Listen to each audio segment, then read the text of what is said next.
Finally, a 91 sleep score, after months of sleep scores ranging from 40 to 65. Actually, more like 35 to 65. It's fair to say my sleep wasn't exactly optimal in the last months. About a year ago, I moved to the city and apartment. Also, for years now, I have been usually sleeping on a mattress on the floor, which has a few downsides: less comfortable sleeping positions, but also a few upsides: less room, cooler than the mattress. So what exactly happened yesterday, the day before my 91 sleep score, that could have led to this outlier? In the blog post I have inserted a graph which shows my sleep score beginning from March 25, or rather March 19th, when my Garmin watch started to record my sleep scores. Sometimes I hit 0, sometimes I hit 60, sometimes I hit again 0, and the last night I hit 91. So what happened before? I did strength training plus 10 minutes of sauna, as usually on Monday, Wednesday, Fridays. I talked with a few people at the gym, which I usually try to somewhat avoid in order to keep a clean association with the gym. The clean association of if gym, then workout. Historically, as soon as I began to mix social aspects with working out or other work, my workout or work performance tends to decrease. I also tried red light therapy in a sunbank in the gym, which has a mode with only red light, yesterday for the first time, which I discovered somewhat unexpectedly some time ago. Ate the standard 3 times per day in the last 2 days. For years I tried to make OMAD, 1 meal a day, work, with eating most of my calories in the evening for dinner. But at least 50% of the time I failed to wait till dinner and fast all day, so I usually ate in the afternoon then, and then again in the evening. For months now I have been switching back for skipping breakfast, eating late lunch. I have been switching back to skipping breakfast, eating late lunch. I woke up early at 7 a.m., not oversleeping, which is suboptimal as it sounds, seemed to become the norm recently. At this point I also somewhat have to mention that in the last months, my sleep score, both on my Garmin as well as my Samsung watch, currently wearing both, ranged from 40, maybe 65 on average, sometimes going as low as 35, and as high as maybe 75. Now, this whole post here is not meant as I do these tips to increase your sleep score, because I still have to consistently increase my sleep scores. And also, I am just one person, meaning there is probably very little correlation with what might work for the average person, but much more as a reverse analysis of how I was finally able to reach a somewhat decent sleep score in order to document it for myself and improve mine. I saw a few biohackers on YouTube having sleep scores of above 90. Brian Johnson, also one could see him as a biohacker or describe him as a biohacker who tries to rejuvenate himself, recently showed screenshots of, or his app basically, in Whoop. So Whoop is also a fitness tracker, and he had a close to 100 sleep score of a lot of days, you could say. I think he had at once an unbroken chain of 100 of sleep score for 30 days or something like this. And out of the 365 days of a year, it was something like 250 days out of this year, he had a 100 sleep score. The point is not to maximize these sleep scores at all costs, but to achieve. So again, the point is not to maximize these sleep scores at all costs to achieve the same ones as them, but to increase this metric because it probably has a decent correlation with how high the sleep quality actually is, and what could happen to my daily performance, physical and mental, if I had an average maybe sleep score of about 40 points higher than currently, obviously not exceeding the 100s. Probably some metrics might improve. Of course, it's not really about the sleep score itself, but much more about what it ideally correlates with, indicates better sleep. For the purpose of this argument, I just assume the sleep score functions on both services are somewhat reasonable, despite often a big difference between those two platforms in terms of duration of the different sleep stages as well as the sleep score itself. Due to the low sleep scores, and also not exactly optimal performance on a daily basis, even if I just benchmark my daily performance against my past versions and days of myself. How good was the workout? How much did I get done? I tried to implement a few changes. 1. Eating earlier, avoiding late night eating. Before, I would go a few times a week on Before, I would go a few times a week to the library in the evening after working out, in order to still be able to eat after the workout, catching the period of a higher protein synthesis after resistance work. I mostly tried meal shakes, pre-made and self-made, in order to avoid having to meal prep and spend time eating in the library. The meal shakes, first Huel, then custom ones with protein powder, I mostly abandoned at this point in time. As long as I had normal ingredients, foods in the fridge, I found myself avoiding the meal shakes. Despite the obvious irrationality of this, I would often eat after coming home from the library at around 10:30 p.m. Even if my budgeted calories were not exceeded, often led to increasing my body temperature. I guessed, at least, because I would later find some evidence for this in skin temperature. So if my skin temperature increased from, let's say, 28 degrees to, at night time, then 34 degrees, often having in winter one window slightly opened or waking up and cooling the room multiple times per night just to cool my uncomfortably warm hands and feet, then of course this might have had an effect also on the core temperature. Not of course, but maybe. The correlation between those two values seems to be weak. I also spent countless hours lying awake after going to bed at midnight, often for 1 to 3 hours. Not often, but according to Andrew Huberman and others, not eating at least 2 or maybe 3 hours before bed is somewhat crucial to good sleep.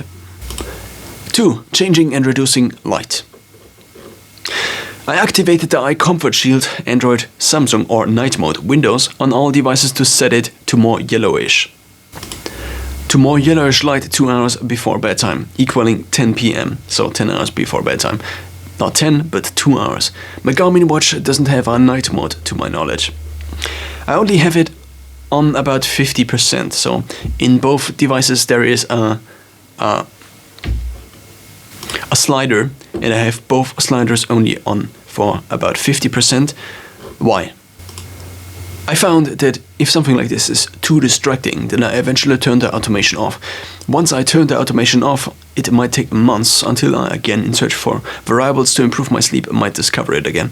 Therefore the rule I made up for this, but also for other things: decrease unpleasant variable until ideally 100% compliance. In addition, in the last days and weeks I tried not to use my bathroom light for the last 30 minutes of my day, which makes the usual hygiene processes somewhat more difficult. Because I cannot really change the light bulb, furnished apartment, I mean, maybe I could, I experimented with hanging some cloth over the light, but what seems to work a lot better, using a rear bike light, which has a red light, for the nighttime routine from about 11:30 p.m. till midnight. Also, I already somewhat looked into automating all my apartment lights with a system that ideally would integrate with Samsung's Bixby routines, Samsung SmartThings, but failed to properly research and implement such a solution. Idea: getting smart sockets, also smart bulbs that would change the light temperature in accordance with the local light and sun pattern. Then set up Bixby routines, like if bedtime, then turn off everything. So from the Samsung SmartThings side, Samsung does not have a current SmartThings hub. They only have the old one, and the old one they eventually switched to an external manufacturer, which also now sells them, and it's therefore not really a SmartThings hub. I mean, the other one is also a SmartThings hub. It is kind of the original SmartThings hub, but from another brand. The brand is called IoTech, and I looked into this. It would cost 108 euros. In addition, Samsung also now announced something new, which is also a SmartThings hub, but it misses a few of the different standards. But then also doubles as a charging bank. It's already listed on Samsung's website as Samsung SmartThings Hub. So this seems to be the kind of new hub, which might have, again, maybe problems communicating with all the smart devices. If workout time, then turn off everything until back from a workout. I often find myself wanting to just finish that one thing, disregarding my fixed workout slot 6 to 7 p.m. The rule is that at 6:50 p.m. I just stop working out. I also looked for some sockets. I found once which would work with Samsung SmartThings, but they are not black, which is kind of a bummer. And also the whole thing in total would cost about at least 150 euros already, but probably more, because I also would have to get multiple light bulbs. I currently have studio lights above me and also normal lights in addition, on the ceiling, so I would already need 4 multiplied by 4, so 16 light bulbs. Oh well, maybe I should just do this. 3. Charging my activity trackers, especially my Galaxy Watch 4 often has a hard time making it through the night, if not charged in the evening. I usually now keep the mobile networks deactivated, which seems to extend the battery life. Also, I already now sent it in for battery replacement, which costs €67. Also, got the Garmin about 3 months ago to somewhat substitute the Galaxy Watch. Garmin is able to measure HRV, heart rate variability, and only during the night, and has a few other different activity tracking features. And I know, for example, it also shows VO2 max as a separate metric and not like Samsung, which only shows it within a given run that fit the criteria for proper VO2 max measuring. And I now track my activities with my Garmin, which means again the Galaxy Watch lasts longer. Of course, this doesn't improve my sleep, but at least my sleep scores by increasing the amount of tracked sleep before at least my Galaxy Watch dies. I might get the battery replaced, I already have it in process, or wait until the Galaxy 6 series comes out. 4. Implementing a sauna protocol. I am pretty new to going to the sauna in general. This implementation was mostly made possible by being able to choose my apartment location, linked my gym location and the gym that would be nearby. Apart from still not having a cold plunge, only a cold bucket shower in the gym, it has a sauna. After testing my limits, 25 minutes normal to 45 minutes when probably the heating went out, I am now doing 10 minutes after my 3 weekly strength workouts. Especially the longer sessions, 15 minutes plus, seem to induce an on-rise of sleepiness, which in my current schedule doesn't really benefit me because the sauna session is about 7 p.m, whereas my bedtime at midnight is still 5 hours away. Harder to bridge when already sleepier. I also now consolidated all these different sauna sessions in one session on Saturday currently. And instead I'm trying red light therapy. Also in the gym, there is a solar bank that has only red light bulbs. 5. Reducing media consumption before bed. I usually would watch videos or listen to podcasts during my evening bathroom routine. Brushing teeth, mini workout, cutting nails, shaving, weigh-in, setting up bed, manually turning off a fridge, same room, closing curtains and so on. I try to not do that. Audio seems to have less of an impact than video, so listening or consuming to audio in the last minutes before bed. And it also seemed to work fine during my best consistent tracked period of sleeping about 3 years ago, where I would often sleep at about 14 to 16 degrees Celsius, 57.2 to 62.6 degrees Fahrenheit. 6. I was finally able to stabilize my diet and eating, mostly by introducing proper meal prepping again. For this, I needed an additional small freezer in the fridge. Luckily, after months of not finding a proper used one and debating whether it would make sense to spend about €300 on a not very environmentally friendly freezer, given wall thickness, smaller freezer would have significantly less storage space. Therefore, they often have thinner insulating walls, making up by requiring more electric power. I found a listing for a used one which I negotiated down to €35. I recently discovered these more compact glasses, thicker ones compared to the longer, thinner ones I had before. The smaller, compact ones are from Sauerkraut glasses, enabling to eat directly out of these, saving dishwashing time for the plate. But you have to wash the glass.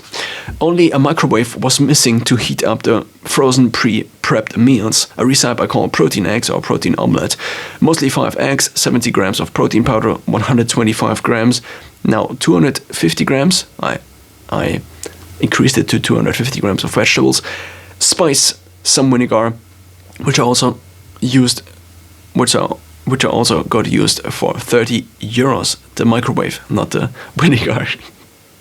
So if you're watching this, or if you are reading the blog post, which is unlikely if you're listening to this or watching this, then you would find a picture here inserted. In the top layer I have protein eggs, in the next layer I have this protein, the sweet protein, what I call. Then I have a lot of sauerkraut and chicken, and also one salad, which I had at this time testing as an experiment, but it turned out to again confirm my suspicion that salad in the freezer is not a good idea, because the salad completely collapses and it's just a mush, and also the tomatoes and also the cucumbers don't taste well any longer.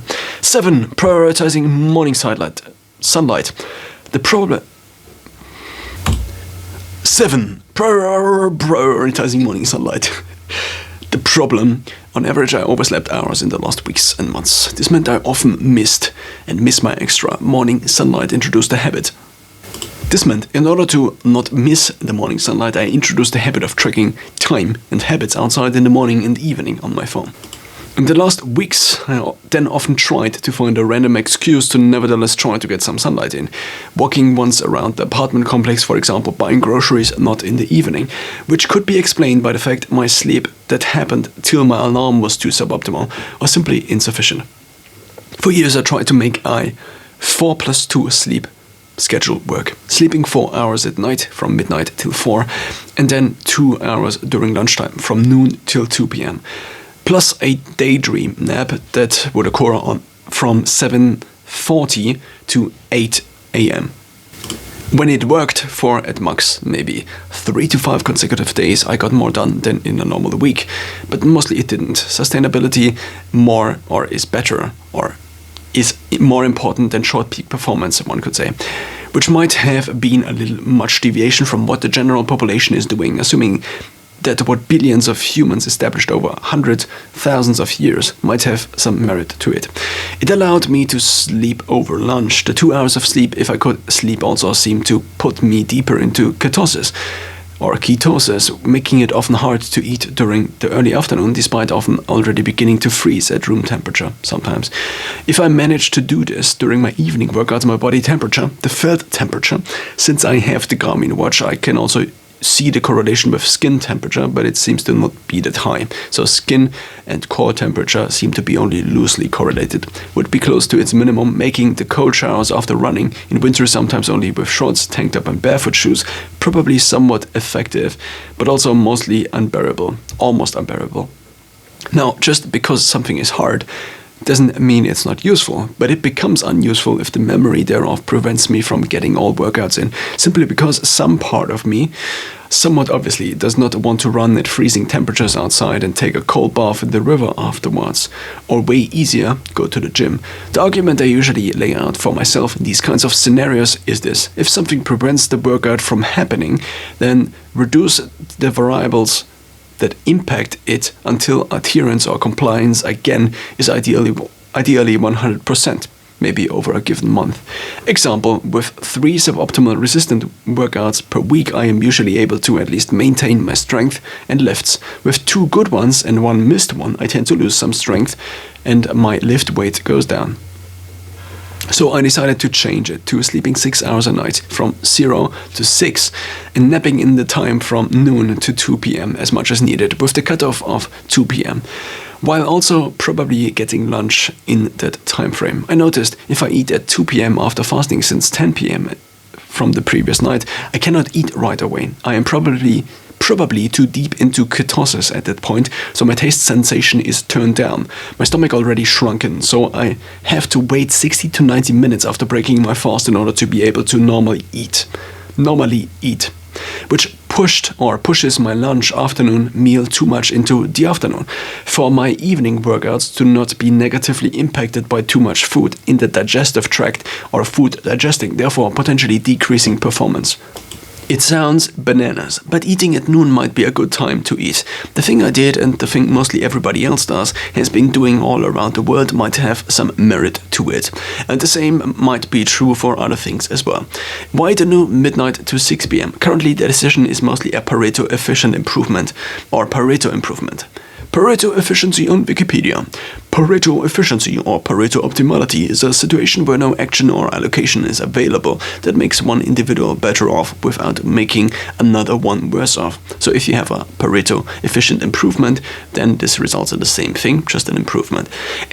So basically an improvement with no downsides. Instead of oversleeping and setting my alarm to 4, at this time my body is usually alert at 4, probably years of conditioning, I also usually stand up at 4, visit the bathroom, but then just don't stand up actually. So I decided to increase my night sleep to 6 hours. Reasons. At midnight, it is mostly quiet, and it stays that way until at least 6.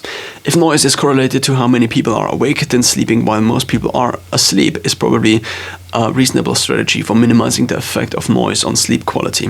The second big argument is sustainability. If I would choose 10 p.m. to 4 a.m. or 11 p.m. to 5 a.m., then at least my historic records show that this led to an inconsistent sleep pattern. Why? For example, yesterday I tried to meal prep because today a friend's visits, and therefore I do not have the evening to meal prep for the entire week, or at least half of the week. So I did the meal prep, and it took until 10 after I worked out in the evening. So if it takes until 10, of course, maybe I could make it more efficient and maybe save an hour if I make it much more efficient. But if I want to do it all in one batch, then there is just no way I can make it to bed at 10 if I also want to do kind of an evening wind down routine. And things like these, situations like these, I think will just happen again and again. And also today, as my friends visits, I mean, we will talk maybe till 10 and then we will maybe slowly go to bed. He also has something the next day, but the question is just what is the ideal bedtime that is the most consistent? Maybe still more consistent than my 4+2 schedule, but still not consistent enough. In short, when I moved out and began to study, the evenings often were long. In the beginning, I tried to go to bed at 11 p.m., starting to get ready usually at 10:30 p.m. Same routine as now, plus showering, which I now do after workouts. The evenings often got long. A friend knocked at my door, and I often barely made it out of bed in time to arrive at university on time. I then decided to stand up earlier. 1. By shortening my sleep, possibly a bad decision, and introducing a switch system, either 6 hours from midnight till 6 a.m. or from 11 p.m. to 5 a.m. I would use the later sleep hours whenever the evening became too long. 2 disadvantages. Groggy, not rational 5 a.m. morning me would have to remember my bedtime and act accordingly. Bad idea. Second problem, decision. Every evening I wouldn't really know when to go to bed. Sure, ideally at 11 p.m., but what marginal unit of value, maybe holding a conversation a little longer, going to another evening location instead of getting home in time, would justify switching to the emergency midnight to 6 a.m. routine. In short, too much uncertainty. Shifting daily schedules not ideal. So an obvious next step also, because exams again moved closer, as an obvious next step, I decided to sleep from midnight till 5 a.m. 5 hours of sleep. Casey Neistat survived on 4, so maybe I could on 5. Then always with some weeks or months in between, I introduced 3 daily 20-minute naps. Also in order to introduce ultradian cycles into my life, work, study for 100 minutes and then sleep, rest for 20 minutes. As an obvious next step, I then shortened my night sleep to 4 hours, standing up at 4 a.m. and had 6 daily scheduled naps. Then my body fat began to increase. Retrospectively, maybe a possible side effect of sleep deprivation is known to somewhat increase junk food sensitivity, and I began to 1. Cut out my breakfast, then trying to fast longer until I did 23-1, 23 hours of daily fasting, 1 hour of eating window for about 1 month, and try to do it more or less officially till about recently. And this period in which I for 1 month did 23-1 and extended it or tried to extend it longer, but it didn't really work until the month then, is where this is basically the only time I lost weight somewhat consistently, and then I also was able to somewhat keep it off at least for 1 or 2 years, or let's just say for a few months. The initial results in the month of proper implementation were somewhat promising. My weight dropped significantly. Hopefully just my body fat, not my weight.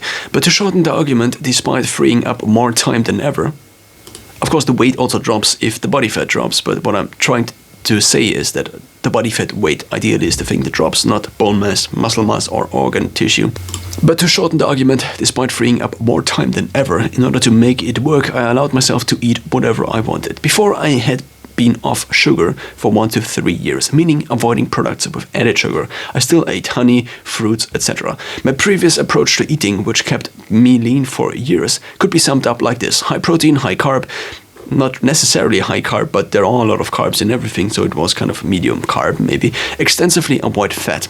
Whenever I even ate a handful of nuts, for example, I began to notice the thickening on the layer of fat on my stomach muscles. And let's just say A handful of nuts is 50 grams of nuts. Then 50 grams at 9 kilocalories per gram per fat.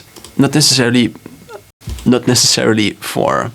So nuts usually have about 600 to 700, maybe 800 kilocalories per 100 gram. So per 1 gram, it's 6 to 7 to 8 calories, or rather kilocalories. Fat is with 9 kilocalories per gram, more than twice as energy dense as carbs, and protein with 4 kilocalories per gram. So if you have 50 grams, then that's already like 300 calories. 50 grams of nuts. Or maybe it's 350 calories. And this is just something you just snack. And it's more than 10% of your daily expenditure, or of your daily caloric need. To cut it short, I continued to intermittent fast because it worked so well in the beginning when I lost weight. I still cannot really pin it down to why my body seemingly somewhat suddenly began to accumulate comparably more or much fat after spending most of my life being able to eat how much I wanted throughout my life until a few years ago. Probably a multitude of factors. Introducing higher caloric density foods into my diet, mostly nuts, might be to blame. But also, again, junk food. My more and more unusual eating schedule, etc. Maybe also the fact that I already tried to avoid sweets as a child might have played a role in keeping lean as a child and teenager, apart from eating cake and etc., which we ate for the occasional celebration of a birthday, or having coffee with family. This would also eventually first introduce me, then make me implement the keto diet, which mostly has the benefit for me that I can now eat more, not more, but I can eat not whenever I want, without causing carb coma, but it seems to have less of an effect on how I think during the day if I eat ketogenic compared to carbs. Carb coma, a term I use to refer to me not being able to think straight for hours after having eaten too many carbs, or too much carbs, too many carbs. The 4+2 system worked again, but usually mostly in periods where I would have high external pressure of some sort, therefore maybe cortisol, adrenaline elevated, allowing to sleep less. I did have somewhat high sleep scores previously, back when I lived somewhere else, not the student dorm, but this also came with the exposure to mostly sweets, which shortly after moving there became a problem, despite mostly no problem with being sugar-free for years before. Getting a 91 sleep score might be the cumulative result of a few recent changes. The most impact, probably the introduction of meal prep again into my life, finally enabled by having a microwave and freezer again. It might also just be a coincidence. It might also be the fact that I overslept and slept for 10 hours, and this gave me a huge advantage in the sleep scores. Even though Samsung, for example, I think penalizes everything up from, I think, 9 hours. But given that the average weekly score has recently even plummeted to the range of 25 to 50, this at least might be worth trying to reconstruct. So here I have inserted a screenshot of my sleep score within 1 year, and we see that it ranges again, as already in the beginning stated, from 60, then down to almost 30, and then again we have the one sleep score. The highest average score was 65. I assume this is during a given week, because the average for a given day doesn't make them that much sense, and 32 was the lowest sleep score. Average sleep score. But what I also have to mention is that the Garmin also often has problems to just catch my sleep. So I often do know that I actually slept, that I was basically unconscious, but then I wake up and Garmin only has like 4 hours of recorded sleep, even though I slept like 7 hours. And this is the case for maybe, I don't know, 25 to 50% of my nights. So this is also a huge variable in it. So maybe Garmin just tracked it a little bit better. But of course the sleep might also have been better. At the same time, it's also worth mentioning that my control unit, in this case the Samsung Watch, only gave me a 67. Not as much of an outlier, but still for my range comparably high. Also on the Samsung comparably high. In sum, in basic, eat maybe well 2 to 3 times a day, work out properly, more advanced. Eat well 2 to 3 times a day, work out properly, try to get enough sleep, and in Huberman, sleep, nutrients, move, light, social connection. If you want to make this into a mnemonic or a memory aid, you could make it up and just say Sana Males for the Huberman's 5 things that need to be re-upped daily.